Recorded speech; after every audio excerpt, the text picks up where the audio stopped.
સમયે શ્રીહરિ કારિયાણીમાં વસતા ખાચરના દરબારમાં વિરાજમાન હતા। એ વખતે કોઈ એક હરિભક્તને પોતાના વર્તમાનમાં ચૂક પડી એટલે શ્રીહરિએ એને પંચવર્તમાન લોપાસારું સભામાંથી વિમુખ કર્યો। એટલે એ હરિભક્ત ઘણા દુઃખી થયા ને પોતાને ગામ જવા નીસરા। પોતાના ગામ ઘેર પરત રસ્તામાં જતા વિપ્ર ગંગાધર દવે અને પાંચા ચારોળિયાનું ગામ જમરાળ આવ્યું। ત્યાં ગામના ઝાપામાં એક કાજીની દરગાહ છે। એના ઝાપલા પાસે બેઠા બેઠા પોતાની ભૂલ થતાં શ્રીહરિના વિયોગે દુઃખી થતાં રોવા માંડ્યા। દરગાહના ઝાપે ભગતને રોતા જોઈને દરગાહનો કાજી એની પાસે આવ્યો અને પૂછ્યું કે ભગત, કેમ રોવો છો? ત્યારે હરિભક્ત કહે કે હું કારિયાણી મારા ઈષ્ટદેવ સ્વામિનારાયણ ભગવાનને દર્શને ગયો હતો, પણ મારાથી વર્તમાનમાં ભૂલ થતાં મને પ્રભુએ એમના દર્શનથી વિમુખ કર્યો, એ માટે રડું છું। ત્યારે કાજી બોલ્યો, જે જો ભગત, એ ખુદા હોય તો એના બંદાની તકસીર માફ કરે। પર્વત દિગારના દરબારમાં તો એકરાર કરીએ ને તો તમામ ગુના કબૂલ થાય।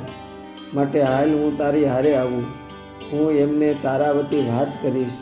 આમ કહીને કાજી અને હરિભક્ત પાછા ચાલતા કારિયાણી આવ્યા। એ વખતે શ્રીહરિ તળાવને કાંઠે સભા પૂર્ણ કરીને સૌ સંતો ભક્તો અને કાઠી દરબારો સાથે વસતા ખાચરના દરબારગઢ તરફ આવતા હતા।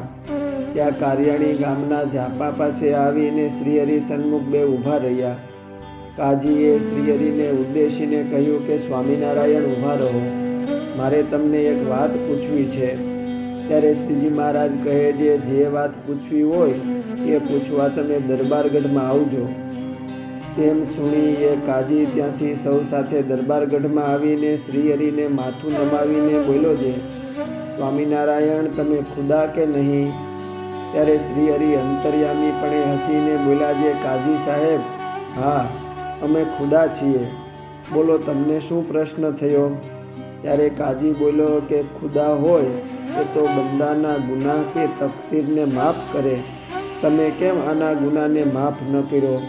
ત્યારે મહારાજ મંદ હસતા બોલ્યા છે, જુઓ કાજી, વાત એમ છે કે જો કોઈ ચોર હોય એ ચોરી કરતા પકડાય તો એને પંચાયતમાં ઊભો રાખે।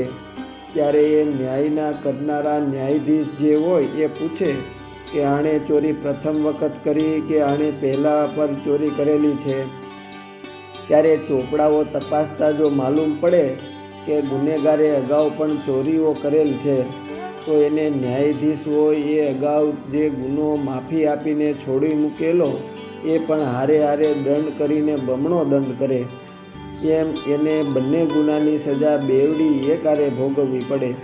ત્યારે કાજીએ શ્રીહરિની એ વાત સામે સંમત થતાં માથું ધોણાવ્યું।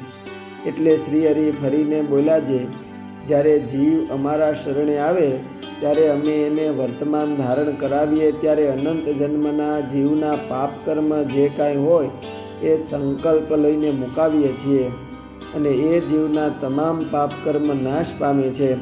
પરંતુ જો એ જીવ ફરીને અમારી આજ્ઞારૂપ વર્તમાન એને લોપીને વર્તે ત્યારે એને પ્રથમ જે મોકલાવ્યા હતા એ અને આ વખતના બુરા કર્મનું ફળ એમ બંને ભોગવવા પડે છે। આમ શ્રીહરિની સચોટ વાત સાંભળીને કાજીએ પોતાનો કાન પકડોને કબૂલ્યો છે, સ્વામિનારાયણ મહારાજ તમે ખુદા છો, એમ કહીને પોતે શ્રીહરિના ચરણે બંદગી કરવા લાગ્યો અને શ્રીહરિના ભગવાનપણાનો પરિપૂર્ણ નિશ્ચય કરીને પેલા હરિભક્તને ફરીને શ્રીહરિના ચરણે સોંપી ને પોતાને ગામ જમરાળા ગયો। અસ્તુ જય સ્વામિનારાયણ। સદગુરુ બ્રહ્મચારી શ્રી અક્ષરાનંદ સ્વામીની વાતોમાંથી।